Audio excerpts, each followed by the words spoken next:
Greetings smartwatch fans! Narito naman tayo para sa pinakabago at affordable na smartwatch sa market. At yung smartwatch natin ngayon na i-review ay ang TK25 smartwatch. Meron siyang outer style design at very affordable na price. So aalamin natin, okay ba yung smartwatch nito? Pwede ba to sa mga naghahanap ng sporty looking smartwatch? Or rugged smartwatch ba to o baka design lang. So titingnan natin ang design kasama na rin yung features at menus na available sa smartwatch na ito. So kung may bala kayong bumili, napansin nyo to, nakita nyo sa Lazada or sa Shopee, tapos sa tingin nyo okay naman, wait muna, wag nyo munang bilhin. Tingnan nyo muna kung ano nga ba yung available na features sa smartwatch nito at kung yung features ba ay yung gusto nyo sa wearable na ito. Okay? Features na kailangan nyo, na hinahanap nyo sa isang smartwatch. So, panoorin nyo muna yung video na ito bago kayo mag-add to cart. Okay? So, stop muna. Tingnan nyo muna yung review ng smartwatch nito. Aalamin natin yung mga features na loaded sa wearable nito. Kasama na rin yung sports features. So, kung may mga katanungan kayo about sa smartwatch nito, drop lang ng comment. And ganun pa rin, like, share, and subscribe sa ating nag-iisang Smartwatch Pinoy TV. Okay, so start tayo. Tingnan natin. So ito yung packaging ng smartwatch. Simple lang. May mga features din dito na nakalagay. May heart rate daw, may games, may Bluetooth call, calendar, at alarm clock. So ito may mga icons dito. Merong remote, camera control, AI siguro to, may heart rate monitoring, sports, push notifications, weather, at music control. So, sa specs naman, ito yung specifications. 2.02 inch high definition screen, meron siyang multi-sports mode, strong endurance, health monitoring, watch faces, Bluetooth calling. Okay, so ito yung mga sensor niya. At ito rin yung pixel resolution. 320 by 385 pixel resolution.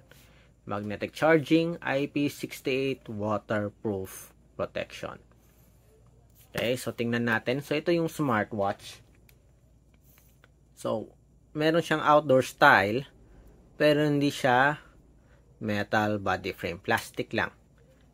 Pati na rin yung bezel. Lahat plastic. From buttons to body frame to bezel protection dito na black yung color. Plastic lahat except for of course the strap. So silicone strap siya na merong quick release pin para easy replacement. Ito yung sa sensor, ito naman yung power connector. So pogo pin type, USB type A. Stainless steel. Okay, lock dito yung buckle niya. And of course, meron tayo ditong dalawang button. So ito, rotary button. At merong button for the settings. So press nyo lang. Ayun. Okay, so ito yung watch faces na loaded sa smartwatch. So far, na-check natin sa support app. Marami talaga siyang watch faces na available. Okay, sa UI, notification sa taas. Sa baba naman, ito yung tinatawag nilang waterfall menu. Okay. Then, sa kabila, meron tayong grid type menu. So, parang window type siya. Showing yung mga popular at common applications. Sa right side naman, iba't ibang module or cards. So, pwede ka mag-add. Pwede mo ring tanggalin yung ibang module dito. Okay. Tingnan nga natin. Go back tayo. Oh, natanggal nga natin. Balik natin. Yan. Tap, tap. Check. Yun. So, iba't ibang module yung loaded sa smartwatch na ito. So, pwede kayong mag-add. Pwede rin kayong mag-remove ng module. So, when it comes to menus at features na offered, tingnan natin. So, ito yung sports function. Merong badminton, basketball, bowling, boxing, elliptical machine, football, free training, gymnastic. So, pwede nyong gamitin yung crown button dito sa pag-navigate. Merong hip-hop, indoor skating, jump rope, climbing, ride, rowing machine, run, squat, stepper. So, marami ding loaded na sports function yung smartwatch na ito. So, hindi ganon ka-comprehensive compared sa ibang wearable, pero okay na rin. Yung mga popular na sports function, meron siya.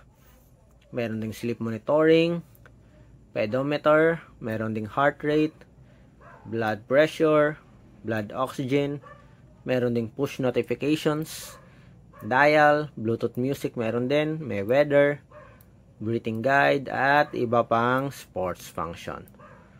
Okay, so ito yung sinasabi nilang games. Okay, so isa lang. So sa utilities, meron tayong torch, meron tayong short video control, calendar, contacts, WeChat, QQ meron din. Ito yung mga application na supported, notifications para sa apps. WeChat, QQ, Facebook, Twitter, WhatsApp, meron din. Merong drink water reminder. So, menstrual cycle, reboot, shutdown, language support. Meron bang Filipino dito? Tingnan natin. Ayun, meron tayong Filipino. Okay, tingnan nga natin. Wika, QR code, at multiple menu views. So, meron tayong at least 8 multiple menu views. So, ito yung mga loaded na features. So, sa app na to, notifications lang yung matatanggap nyo. Hindi kayo pwedeng mag-browse dito mismo sa smartwatch. Torch, yung torch naman, yan yung flashlight. So, iba't ibang loaded na menus yung included sa smartwatch na ito. Okay, sa sports, so marami-rami rin, pero hindi ganun ka comprehensive compared sa ibang wearable. Okay, sa settings kanina, ano ba yung mga available? Bluetooth activation, heart rate, weather, step monitoring. Meron ding do not disturb mode. Pwede nyo ring i-edit at mag-add ng sarili nyo. Tulad nito, QR code. So, pwede din. Brightness display. Sige, tingnan nga natin. Ayun. So, na-add na siya. Uy, hindi nag-appear. Tingnan nga natin. Plus sign. Then, ito. Check. Ayan. Ayun. So, included na siya. So, pwede kayong mag-remove at mag-add ng sarili nyong settings sa smartwatch. Okay? Ito sa shortcut natin dito. Pwede kayong mag-add. Okay? So, sa support app naman, gumagamit siya ng XO support app. Yan yung papakita natin sa inyo. Okay? Kung pag-uusapan naman yung support app, yung TK25 ay gumagamit ng XO Fit na application. So, ito yung XO Fit app. So, available siya sa Android at iOS platform. So, ito yung XO Fit. So, connected tayo, napapansin nyo dito. At ito yung mga available na features sa smartwatch. May call reminder, step goal, unit switch, merong section 4, watch faces, meron din. And meron ding phone book para sa Bluetooth call natin. Dito sa device settings, so marami siyang option dito.